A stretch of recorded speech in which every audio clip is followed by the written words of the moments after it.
ये प्रभु की कैसी लीला थी, कैसी विडंबना थी ये लंकेश, कि एक और तो पिता ऋषि दधीचि ने अपने प्राणों का दान दिया और दूसरी ओर उनके पुत्र के रूप में स्वयं महादेव के रूप में जन्म लिया। लंकेश, माता सुवर्चा के हृदय में क्या बीत रही होगी।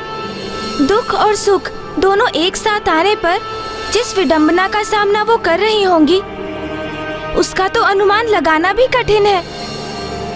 वो तो ये भी समझने में असमर्थ होंगी कि वो अपने पति, अपने स्वामी के गमन पर रुदन करे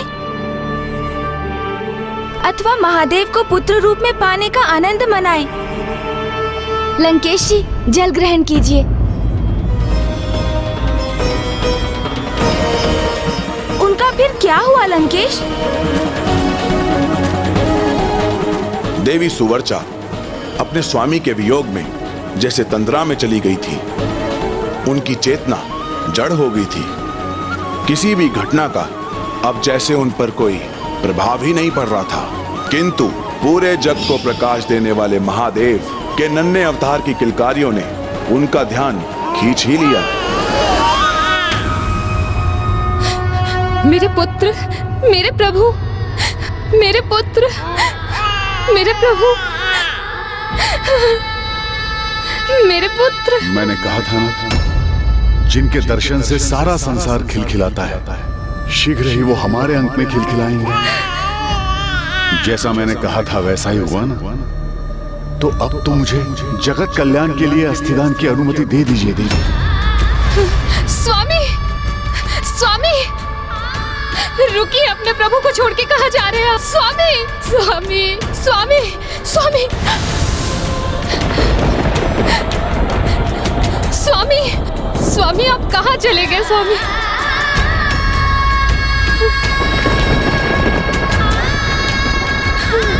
उनके स्वामी के प्राण त्यागने के उपरांत उनके वियोग ने देवी सुवर्चा को जैसे प्राणहीन ही कर दिया।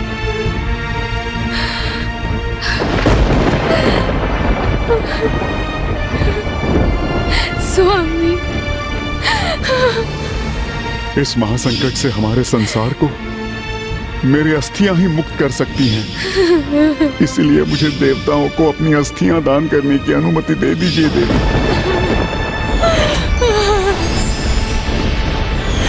स्वामी, ये उचित नहीं है। नहीं स्वामी, नहीं, आपसे विलग होने की पीड़ा मैं नहीं सह सकती। नहीं रह सकती मैं आपके बिना स्वामी।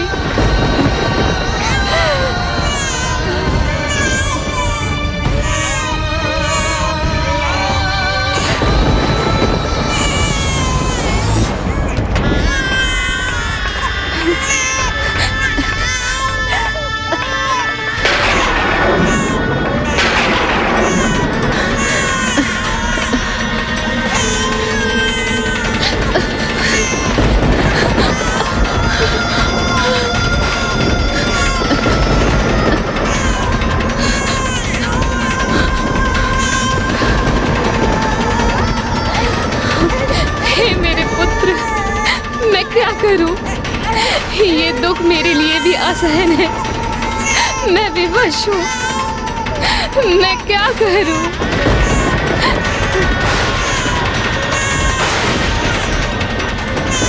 हे पीपल वृक्ष, मेरी सहायता करिए।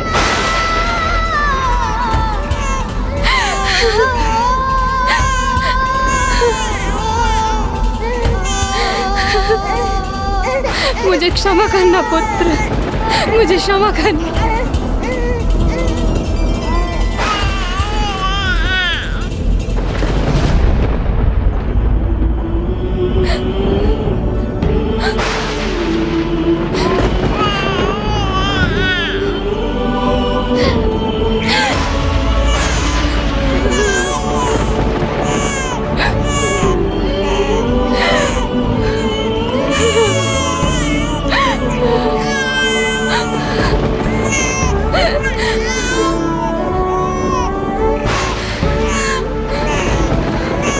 नहीं पुत्र, अब मैं नहीं रुक सकती। अब मेरा समय आ गया है। मुझे भी तुम्हारे पिताश्री के पास ही जाना होगा पुत्र। अपनी माता को क्षमा करना।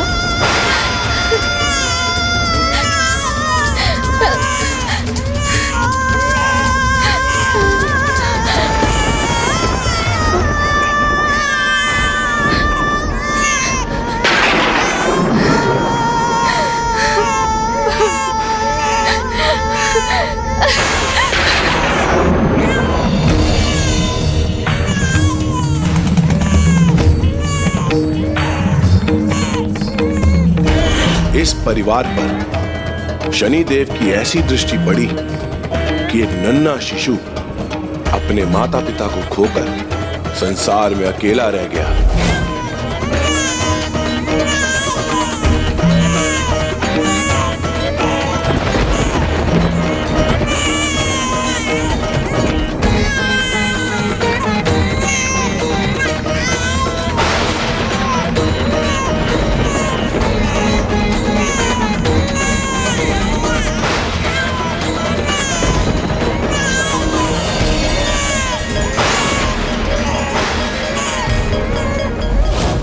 जहां एक ओर महादेव के पिपलाद अवतार का जन्म हुआ, दूसरी ओर इस समय तक उधर वृत्तासुर समस्त सृष्टि पर संकट बनकर छा चुका था।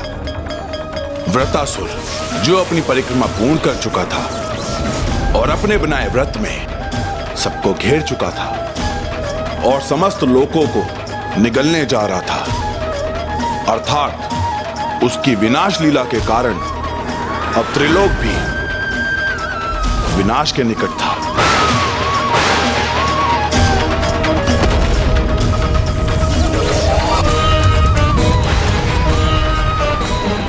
वृत्तासुर को रोकने में यदि और विलंब हुआ तो कहीं ऋषि दधीचि का महाबलिदान व्यर्थ ना हो जाए। मैं इतने महान ऋषि का परम बलिदान ऐसे ही व्यर्थ नहीं जाने दूंगा।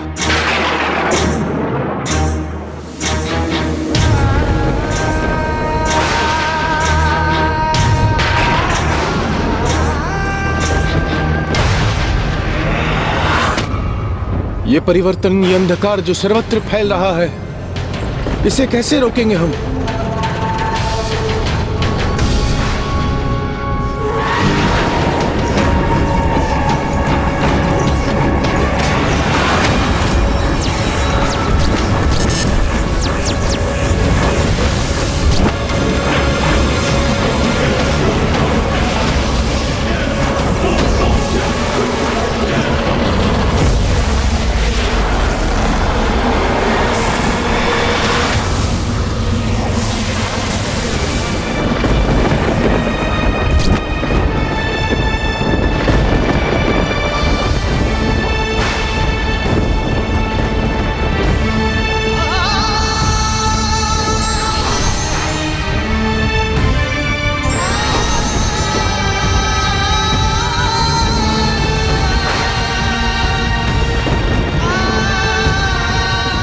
ऋषिवर की इन अस्थियों को लेकर देव शिल्पी विश्वकर्मा जी के समक्ष प्रस्तुत हुई और उनसे अनुरोध कीजिए कि वो इन अस्थियों से एक ऐसा शक्तिशाली और प्रबल अस्त्र उत्पन्न करे जिससे उस दुष्ट वृत्तासुर का अंत संभव हो सके।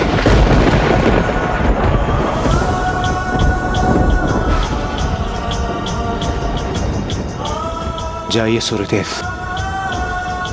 शीघ्र प्रस्थान कीजिए। इस अवधि में मैं उस दुष्ट वृत्तासुर को और आतंक मचाने से रोकने का प्रयास करता हूं।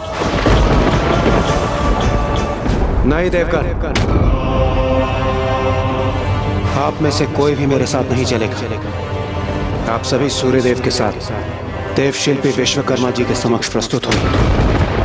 मेरे कारण उत्पन्न हुए उस शक्तिशाली दुष्ट वृत्तासुर को रोकने में अब मुझे किसी अन्य का, किसी भी प्रकार का कोई भी बलिदान स्वीकार नहीं है। इसलिए अब मैं स्वयं उस दुष्ट का सामना करूंगा।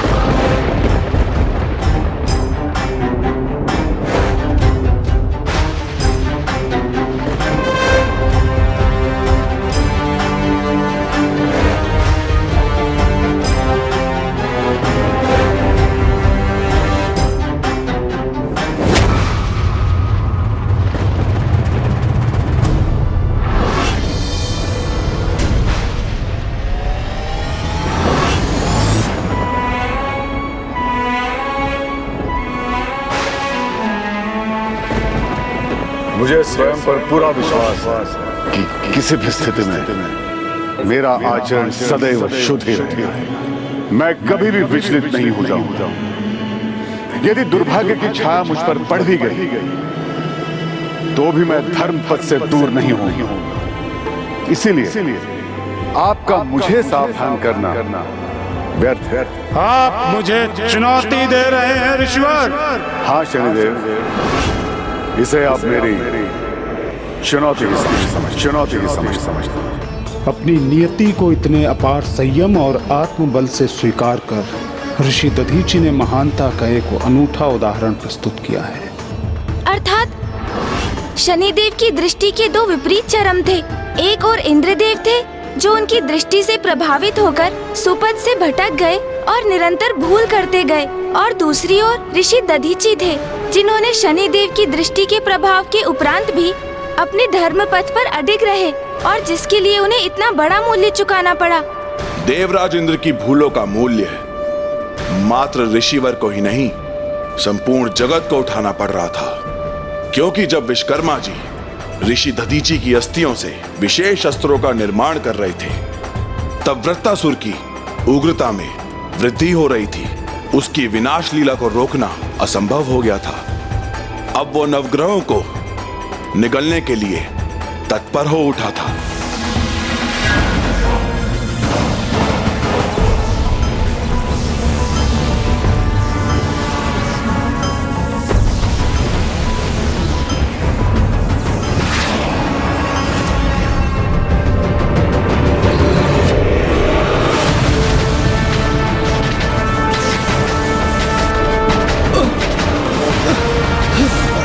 चंद्रदेव,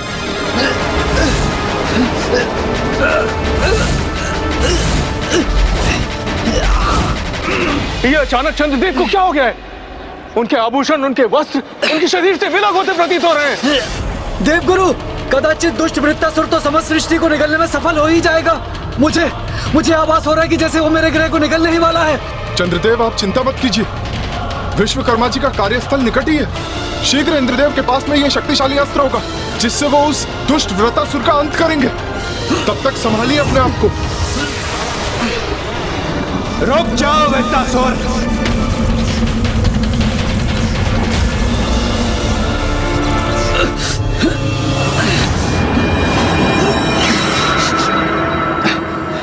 ये क्या हुआ?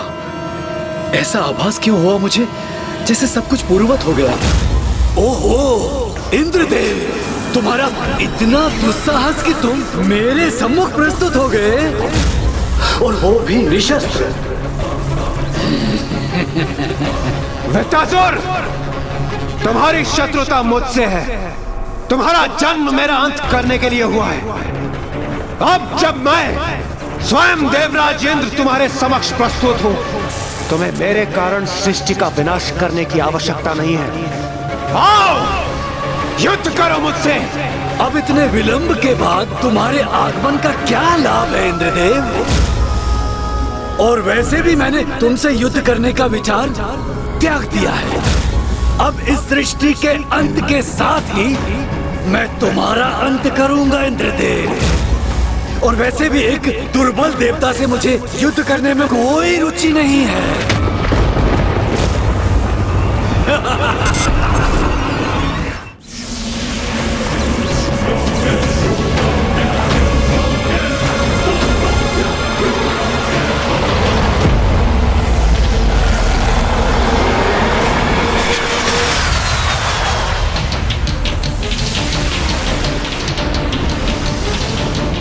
तुम्हारे इन धूम्र मेघों को मेरे मेघों का जल अपने साथ बहा ले जाएगा।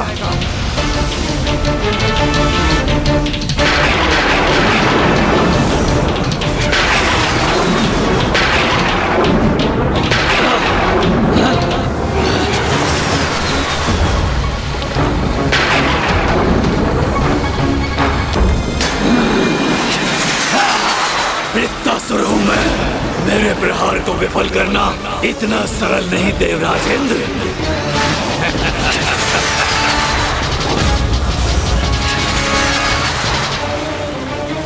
इसने तो मेरे छल को वश में परिवर्तित कर दिया।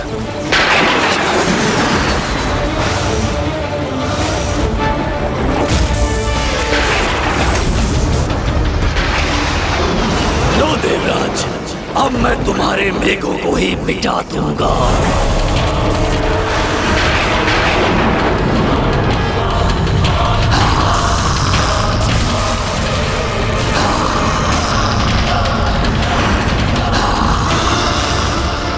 अब तो एकमात्र ऋषि दधीचि की अस्थियों से निर्मित उस विशेष अस्त्र की आस है मुझे,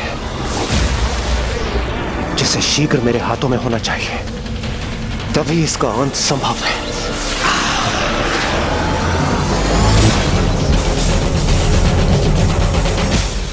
इस अस्त्र के निर्माण हेतु इन अस्थियों का पिघलना अत्यंत आवश्यक है, किंतु यह कार्य इतना आसान नहीं है, क्योंकि कदाचित हम सभी देवताओं का समुचित तेज भी ऋषि दधीचि के अस्थियों को पिघलाने के लिए पर्याप्त नहीं है। अतः हमें अपनी संपूर्ण शक्ति का प्रयोग करना होगा, तभी ऋषि दधीचि का इतना बड़ा बलिदान सार्थक सिद्ध हो सकेगा।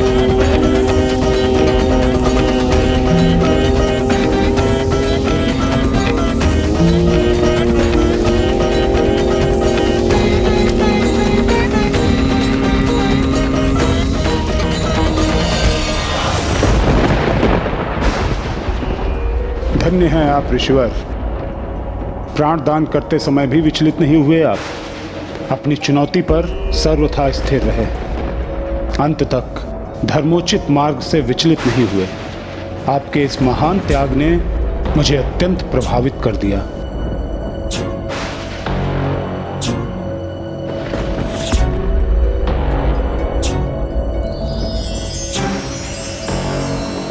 मेरे दंड पर यह चिन्ह मुझे सदा आपके और आपके बलिदान का स्मरण कराएगा। यदि अवसर प्राप्त हुआ ऋषिवर, तो मैं आपको आपके इस बलिदान का प्रतिफल अवश्य दूंगा। अपने संपूर्ण हृदय से मैं आपकी इस भक्ति, शक्ति और बलिदान के लिए आपका अभिवादन करता हूँ ऋषिवर। महर्षि दधीचि के बलिदान के कारण अन्य देवताओं की संपूर्ण शक्तियों से वो विशेष अस्त्र अब अपना आकार धारण करने लगा था। ये वही महावज्र था जिससे वृत्तासुर का वध होने वाला था।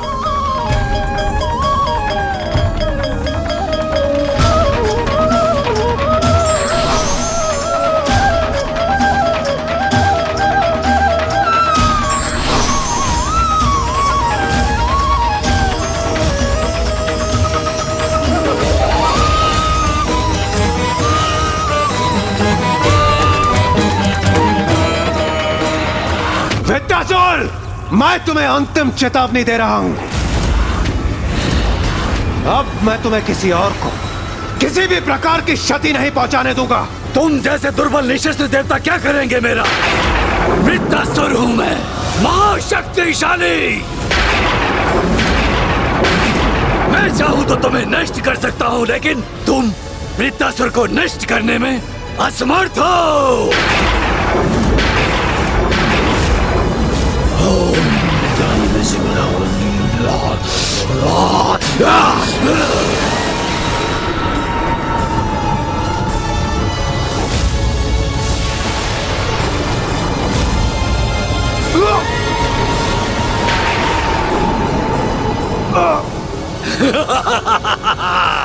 अब मेरे बंदी बनकर तुम मेरे कार्य में बाधा नहीं बन सकते।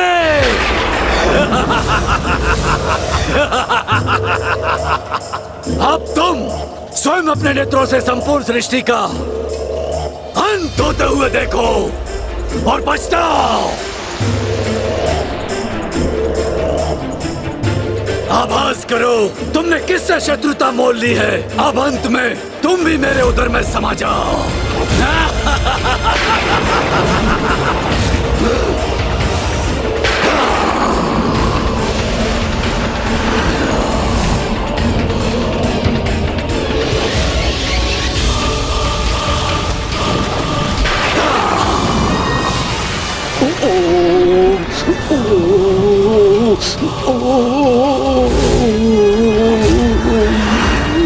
ये अवश्य उस वृत्तासुर का प्रभाव लग रहा है,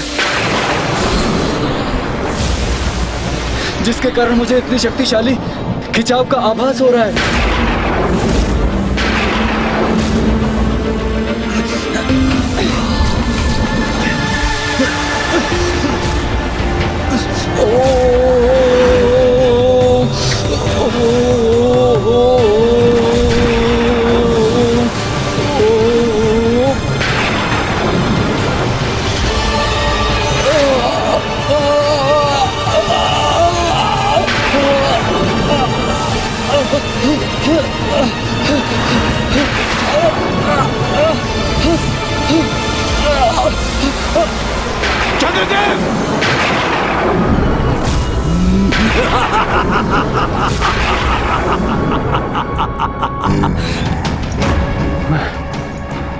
मैं चंद्रदेव की रक्षा नहीं कर पाया। हाँ इंद्रदेव, तुम कुछ नहीं कर सकते।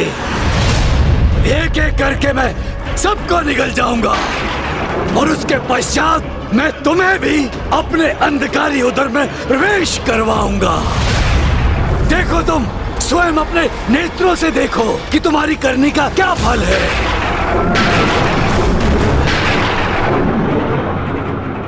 प्रतिशोध।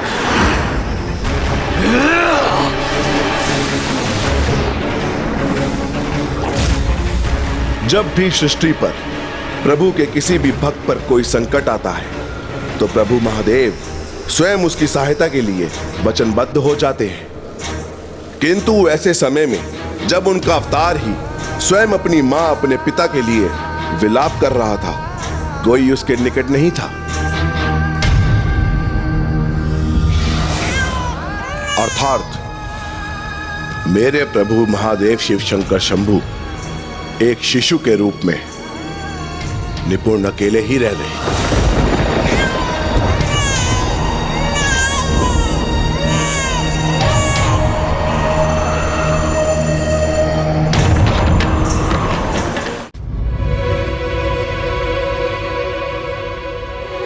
किंतु फिर क्या हुआ लंकेश? उन शिशु का ध्यान किसने रखा?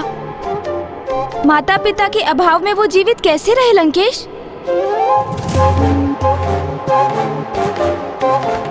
जब संतान रुदन करता है तो मां कहीं भी हो, अपने संतान के रुदन से उसकी पुकार सुनाई दे ही जाती है। किंतु उनकी पुकार किसने सुनी?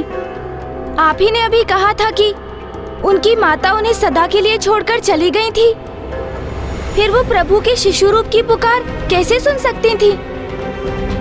अपने बालक के पास लौटकर कैसे आ सकती थी वो? जिन्होंने उनको जन्म दिया वो मां उनको त्यागने पर विवश थी, किंतु जो संपूर्ण जगत की माता है, संपूर्ण संसार की पालक है, वो तो सर्वथा सर्वोत्थ व्याप्त है और संतान का कष्ट ना ही उनकी दृष्टि से छिपता है और ना ही उनसे देखा जाता है। आप उन्हीं माता का उल्लेख कर रहे हैं ना लंकेश, जिनके कारण जगत में कोई अनाथ नहीं? वो जगत जननी जो मेरी, आपकी और सृष्टि के प्रत्येक चराचर जीव की माता है, वो जो कभी किसी को अकेला नहीं रहने देती और जो अपने संतान की पीड़ा का एक ही स्वर सुन उसकी ओर भागी चली आती हैं।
नित्यानंद करी वराभय करी सौंदर्य रत्नाकरी निर्धूताखिल घोर पावन करी प्रत्यक्ष माहेश्वरी प्राणेयाचल वंश पावन करी काशीपुराधीश्वरी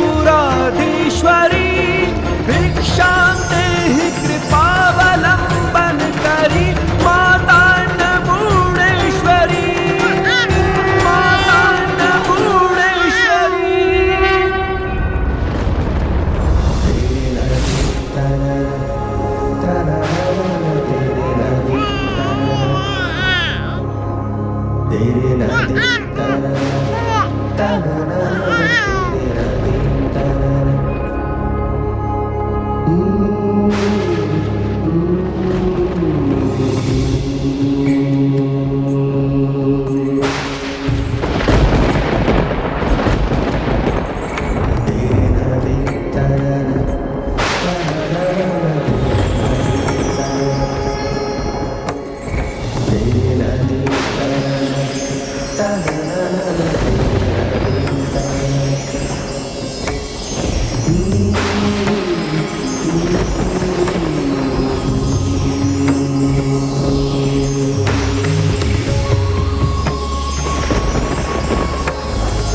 आप जो स्वयं भ्राता श्री हरि नारायण के प्रति रूप हैं, हे महान पीपल वृक्ष, इस शिशु की माता देवी सुवर्चना ने एक बहुत बड़ा दान किया है। इसे आपकी छत्र छाया में त्याग कर आपको इसके पालन पोषण का दायित्व सौंपा है। इसीलिए आज से आप ही इसके पिता बनकर इसकी रक्षा करेंगे।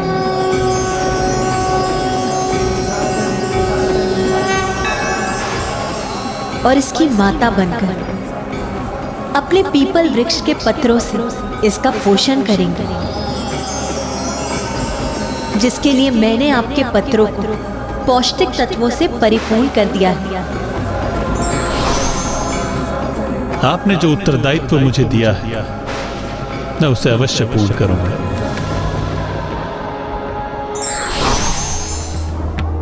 कितना अद्भुत दृश्य होगा ना वो, जब स्वयं श्री नारायण शिशु रूप में पिताश्री महादेव की देखरेख कर रहे होंगे। किंतु फिर क्या हुआ लंकेश? ओहो, विष्णु जी का नाम लेकर मैंने लंकेश को क्रोधित कर दिया।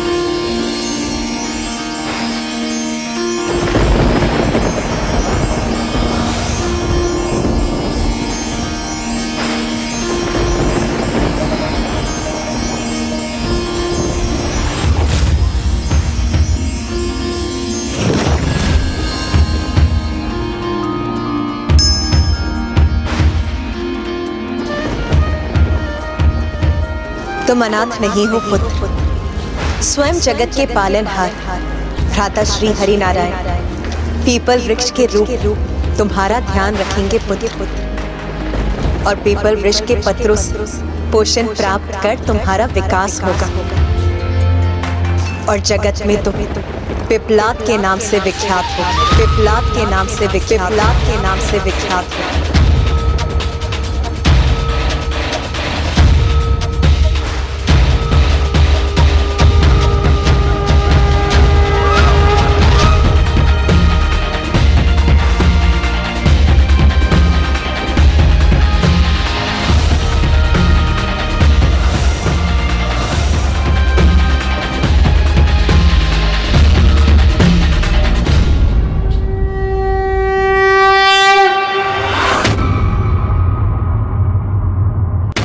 देवराज इंद्र की एक छोटी सी भूल ने संपूर्ण सृष्टि को संकट में डाल दिया था। वृत्तासुर ब्रह्मांड के बड़े भाग को निगल चुका था। चंद्र ग्रह के पश्चात मंगल पर भी उसकी कुदृष्टि थी।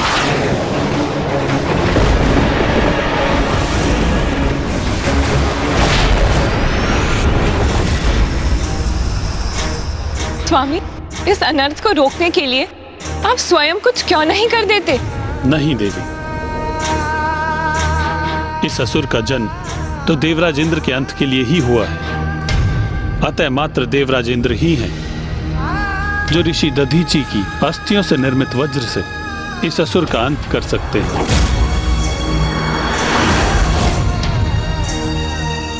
देवताओं का विलंब कहीं अनर्थकारी ना प्रमाणित हो जाए।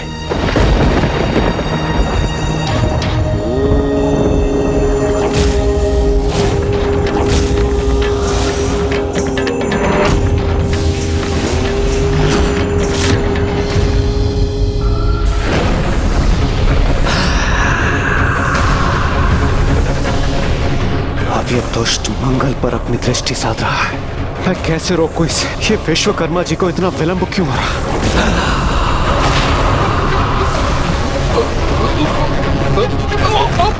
पुत्र!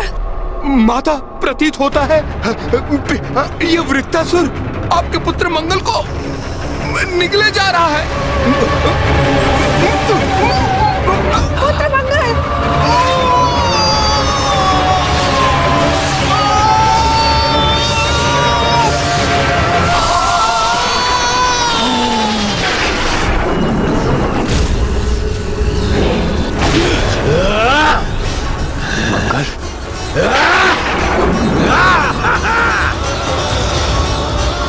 ये मैंने क्या कर दिया? कैसा भयंकर संकट उत्पन्न कर दिया मैंने अपनी एकमात्र भूल से। यदि मैं इसे रोकने में सक्षम होता तो मैं इसे अवश्य रोकता।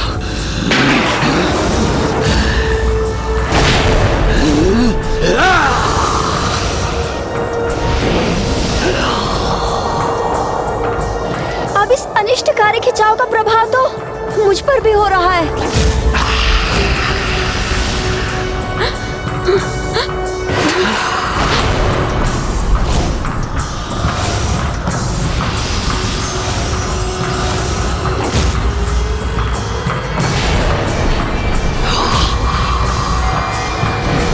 दुष्ट असुर, रोक दो अपने इस विनाश को। मैं तुम्हें सावधान करता हूं। शीघ्र मेरे हाथों में महर्षि दधीचि की अस्थियों से निर्मित वो वज्र होगा जिससे प्रहार कर मैं तुम्हारा अंत करूंगा। कौन ऋषि दधीचि? कैसे अस्थियां? किसका भय दिखाकर भयभीत कर रहे हो मुझे इंद्रदेव? महाशक्तिशाली हूं मैं, वृत्तासुर हूं मैं। तुम मुझे किसी भी शस्त्र से तनिक भी क्षति नहीं पहुंचा सकते इंद्रदेव। किसी में भी इतनी शक्ति नहीं है कि मेरे सम्मुख आके मेरा सामना करे।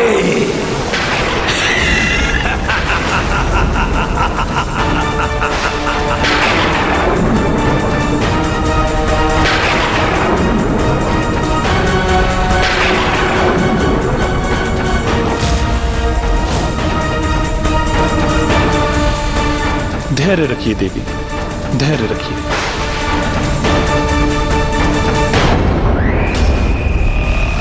जहाँ स्वयं त्रिदेव असफल हो जाएं, वहाँ किसी साधारण ऋषि की अस्थियां क्या कर लेंगी इंद्रदेव?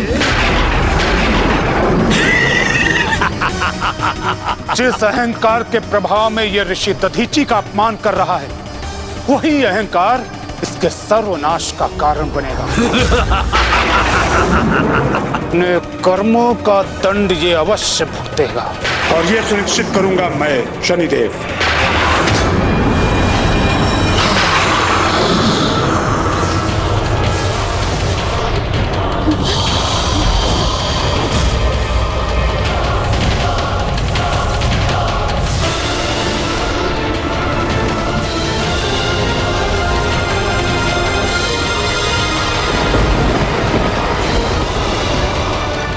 शनिदेव का वृत्तासुर के मुख में समाने के पीछे यही उद्देश्य था कि वो उस दुष्ट पर अपनी घातक दृष्टिपात कर सके। एक और तो पृथ्वी पर विकराल संकट छाया हुआ था जो देवराज इंद्र से देखा नहीं जा रहा था।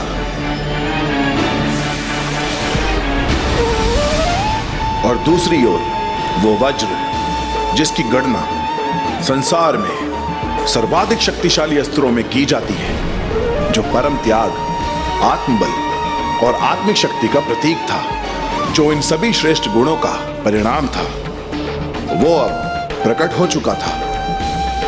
किंतु अभी इंद्रदेव उसे धारण कर पाने में अक्षम थे।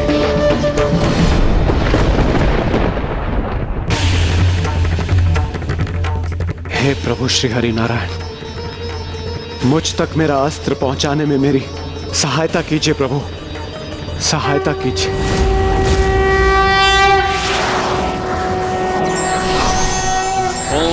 ये देवासो दिव्येकादशस्त्र पृथिव्यामध्येकादशस्त्र अप्सुक्षुतो महिनेकादशस्त्र ते देवासो यज्ञमिमं जुषध्वम्।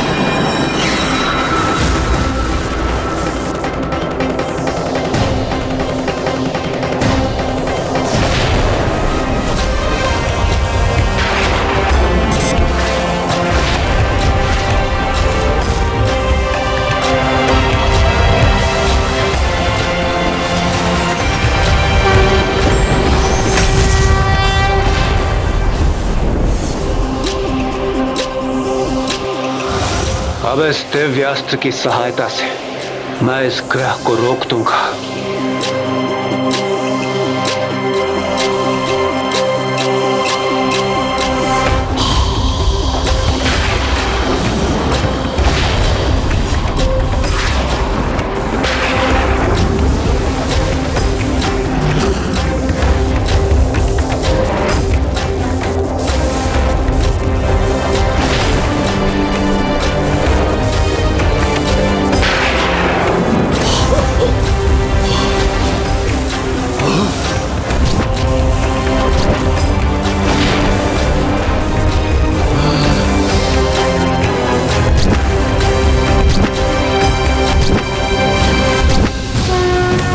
जय श्री हरि नारायण।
ऋषि दधीचि के अस्थियों से निर्मित वज्र ने वृत्तासुर का मात्र वध ही नहीं किया, अपितु संपूर्ण ब्रह्मांड से उसके प्रभाव का लेश मात्र ही मिटा दिया और सब कुछ यथावत कर दिया।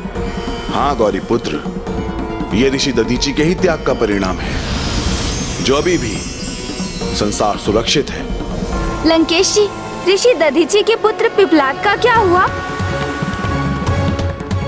महादेव के प्रथम अवतार और माँ द्वारा दिया हुआ प्यारा नाम पिप्लाद, उसके पश्चात बालक पिप्लाद का भरण पोषण पीपल वृक्ष ने ही किया। उसी की छाल उसके वस्त्र बने, उसी की छांव गरोंदा, तो उसके पत्तों से बालक पिपलाद ने अपना उदर भरा। अब मुझे ज्ञात हुआ कि भक्त क्यों पीपल वृक्ष की महानता और महिमा को इतना महत्व देते हैं। उनकी जड़ में दुग्ध क्यों न्यौछावर करते हैं, क्योंकि ऐसा करने से पीढ़ियों तक उनके वंश में कोई भूखा नहीं रहता। पीपल तो उनके संरक्षक हैं, जो संसार में सर्वथा अकेले हैं। सभी अनाथों के नाथ हैं वो।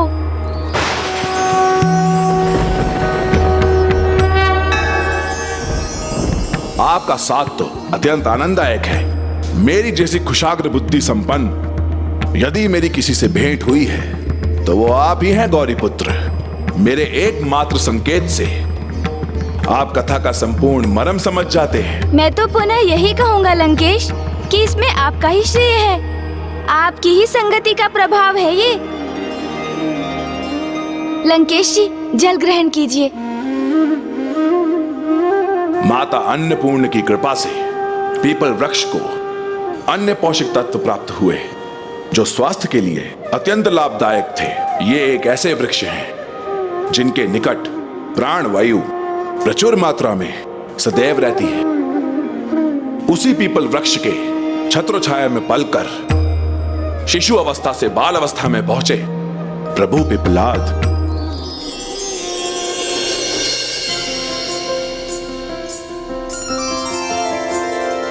पीपल के वृक्ष तले दृश्य बड़ा प्यारा, बाल रूप शिव जी का जग से लगे न्यारा।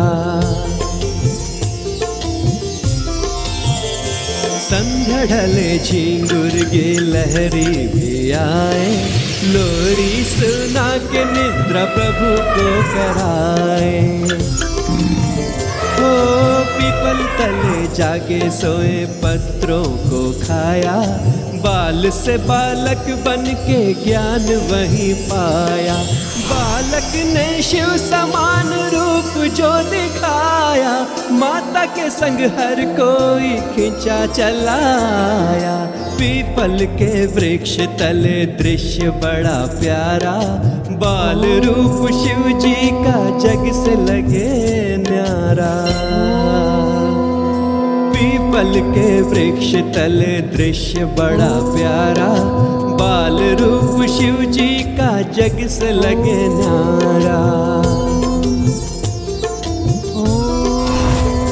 ओ मंत्र मुग्ध हो के सभी पक्षी चले आए, मंद मंद गीत गा के प्रभु को जगाए। पीपल के पत्र जल की बूंदें गिराए, मुख में भर के उनको प्रभु खिलखिलाए। पीपल के वृक्ष तले दृश्य बड़ा प्यारा, बाल रूप शिव जी का जग से लगे न्यारा।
जिसने आप सभी को इतना मंत्रमुग्ध कर दिया।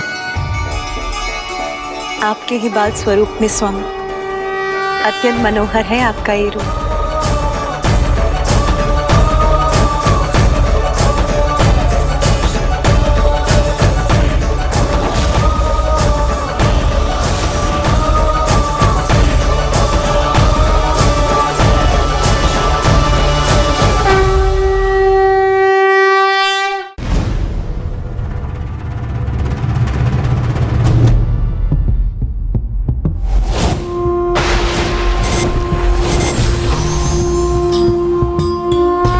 लंकेश, पिताश्री के बाल स्वरूप के दर्शन तो अत्यंत अद्भुत रहे होंगे ना?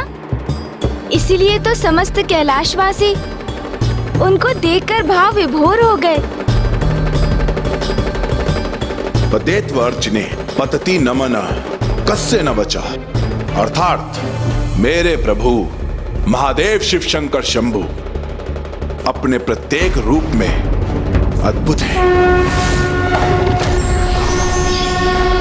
ऐसी अनंत महिमा है उनकी, ना मन, ना बुद्धि और ना वचनों से उनकी पूर्ण व्याख्या संभव है। और प्रभु के अद्भुत दर्शन का ऐसा अलौकिक अपूर्व आकर्षण था जिससे सम्मोहित होकर कोई भी उनके निकट आने पर विवश हो जाता था। जैसे कुछ दिवसों के उपरांत ही शिव बाल रूप के दर्शन करने हेतु देव श्री नारद स्वयं वहां पहुंच गए और फिर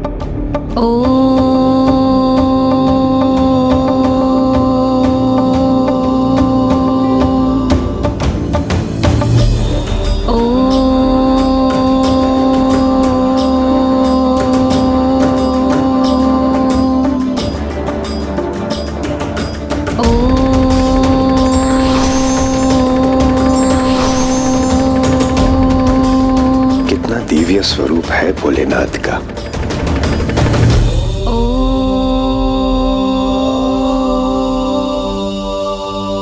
हे प्रभु पिपलाद, मैं आपके दर्शन पाकर धन्य हुआ।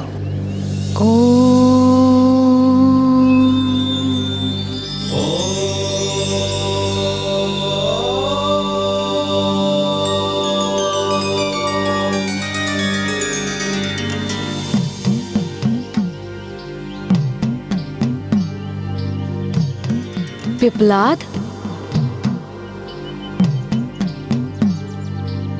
जगत में तुम पिपलाद के नाम से विख्यात हो। पिपलाद, कदाचित मैंने पूर्व में भी इस नाम का श्रवण किया है। क्या यही मेरा नाम है?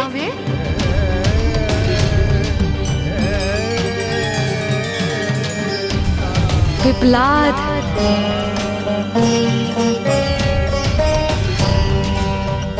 अवश्य, आपको ये नाम स्वयं अन्नपूर्ण माता ने दिया था, पिपलाद।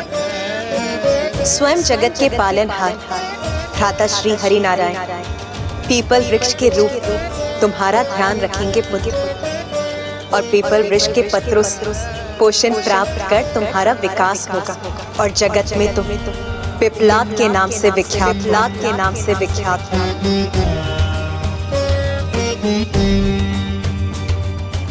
तो क्या आप ही मेरे पिता हैं और मुझे मेरी माता के निकट ले जाने आए हैं? स्वयं जगत पिता के स्वरूप होकर ये मुझसे कैसा प्रश्न कर रहे हैं? मुझसे पूछ रहे हैं कि क्या मैं उनका पिता हूँ?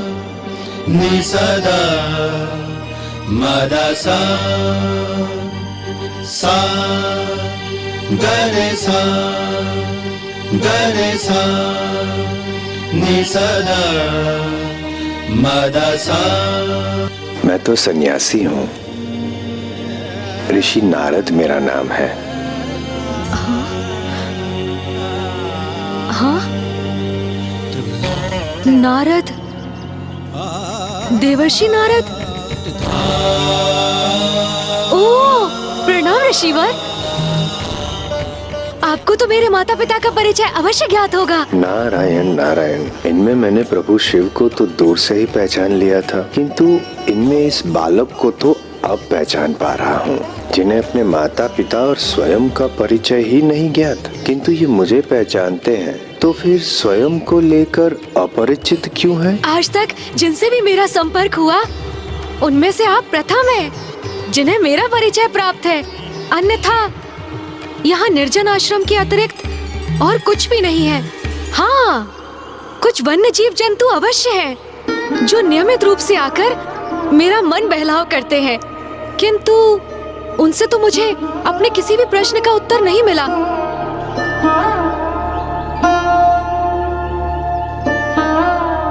फिर इस पीपल वृक्ष की छाया ने ही मुझे मेरे माता पिता का स्नेह दिया, मेरा पालन पोषण किया।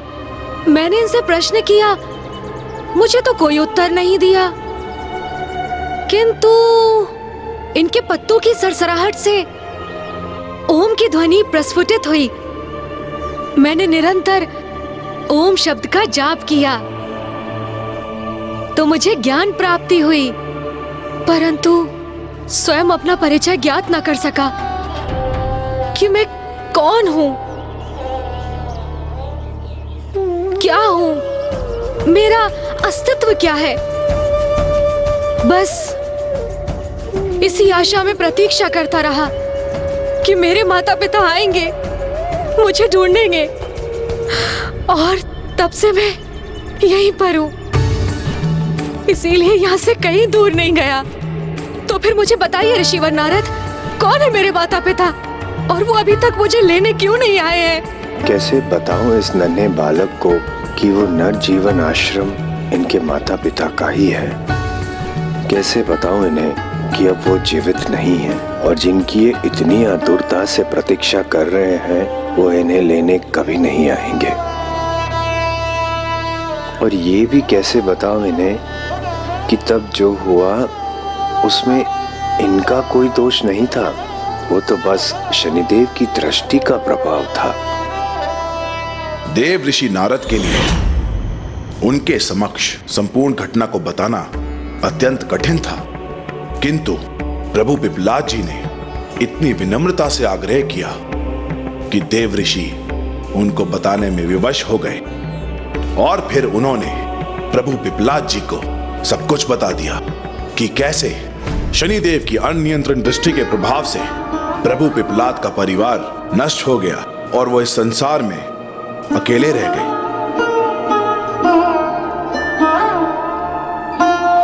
ऋषिवर, ऋषिवर,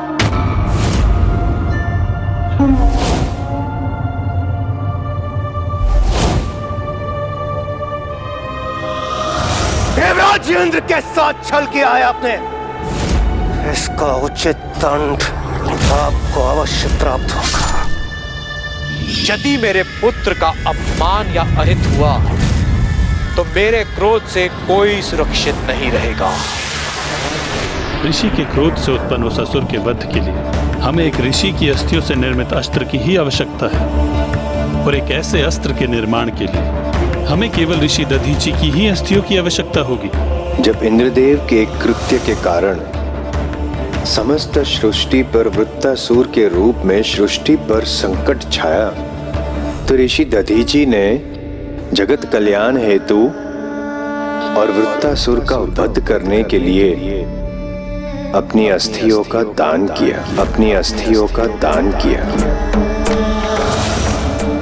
यदि आपने मेरी सहायता नहीं की और अपनी अस्थियों का दान नहीं दिया तो मेरे कारण इस समस्त सृष्टि का विनाश हो जाए। उनके इस महादान के कारण ही आज समस्त सृष्टि अपने स्थान पर स्थिर है। और माता सुवर्चा, आपकी माता ने अपने स्वामी के वियोग में अपने प्राण त्याग दिए।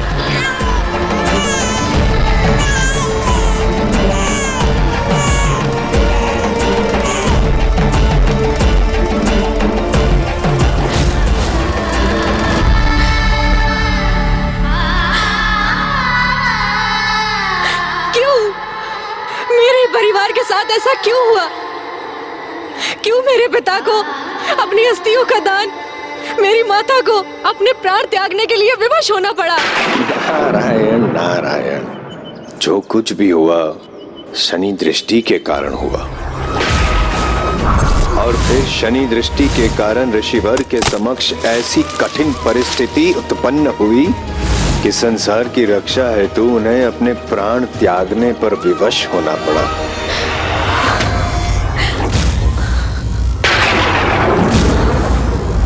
कहीं इस घटना को विस्तार से सुनाकर मैंने कोई भूल तो नहीं कर दी?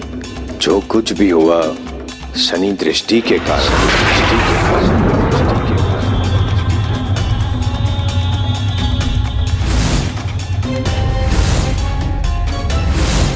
माता, माता,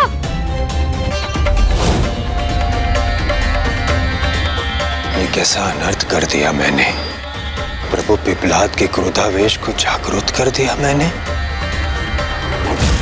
नारायण नारायण।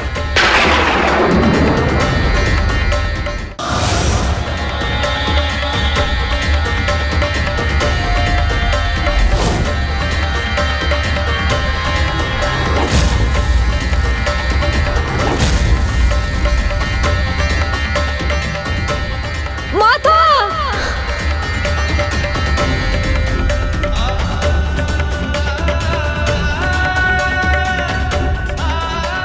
पुत्र,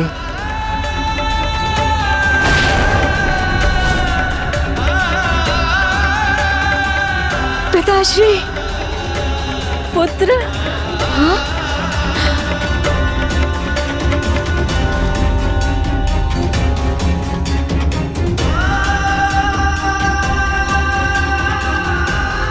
माता! माता! माँ नहीं, यहाँ तो मात्र कुछ अवशेष हैं उनकी कुटिया के। पिताश्री! पिताश्री! पिताश्री! कहाँ हैं आप पिताश्री? पिताश्री!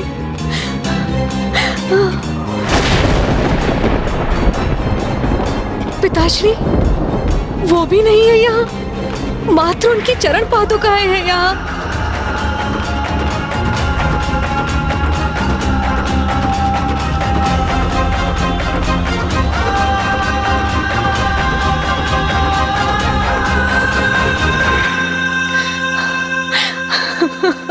पिताश्री!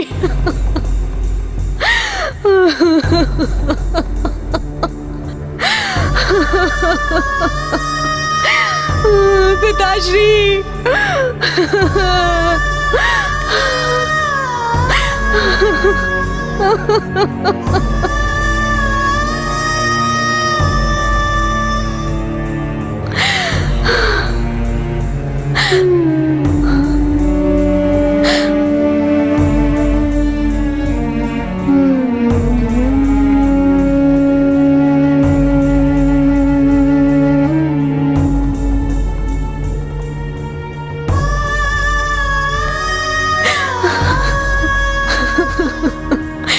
पिताश्री!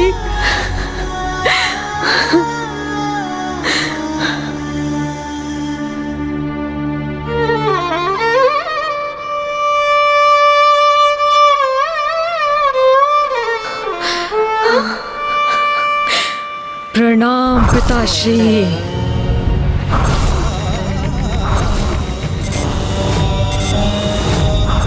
अन्याय नहीं है तो क्या है ये? अन्याय किया है शनिदेव ने मेरे साथ, और उन्हें इस अन्याय का दंड अवश्य प्राप्त होगा, अवश्य प्राप्त होगा।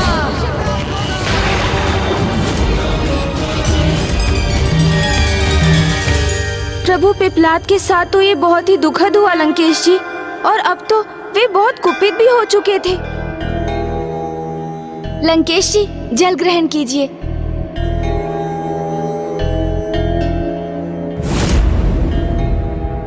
क्या सोचने लगे लंकेश?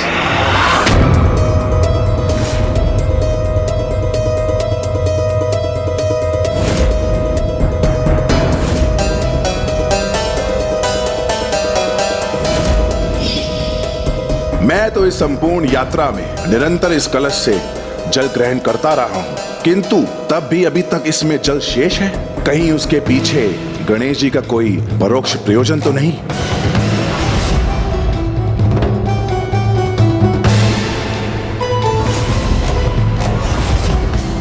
हम लंका नगरी पहुंचने के लिए 1/4 यात्रा पूर्ण कर चुके हैं।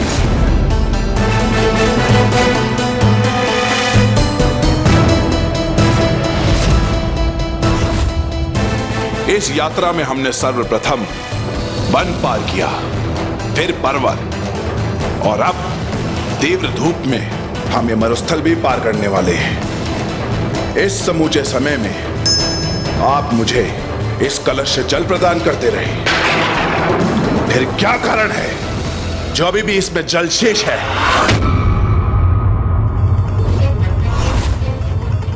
इन्हें तो मुझ पर संदेह हो गया।